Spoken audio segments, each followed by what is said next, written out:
competition rules are sufficiently flexible for them to adapt to digital market, right? So then, of course, it all depends on how authorities enforce the rules, their priorities, their inclinations in several cases. It also all depends on how the courts grapple with that. But I think Ina said, is it working fine, etc.? Well, it's difficult to say in concrete terms, but what really matters is to say that, well, the rules need not change.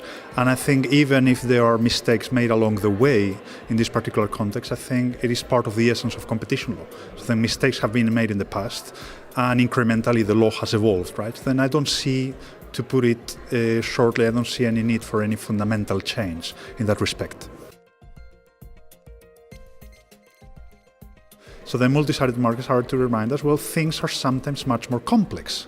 In the same way that you can have a company with 80% market share, you say, well, this is not the end of the story, right? So then to give an example from digital markets, well, Microsoft Skype, if you look at horizontal aspects of the merger, well, you had a company with a market share of 80%. Is it the end of the story? Absolutely not. It may be the case that with 80% we don't have a dominant position. So multi-sided markets are a factor that I think is acknowledged, and I think courts in Europe at least have acknowledged that. So I think Car Bancaire is a very good example that comes to mind. The court was clear in understanding, well, we have to consider, or we can simply not ignore the fact this is a multi-sided market, and we have to take into consideration other factors. Well, there's quite a lot of imaginative activity on the part of, well, academics, companies, etc., bringing up new debates, right? It's about algorithms, big data, and so on.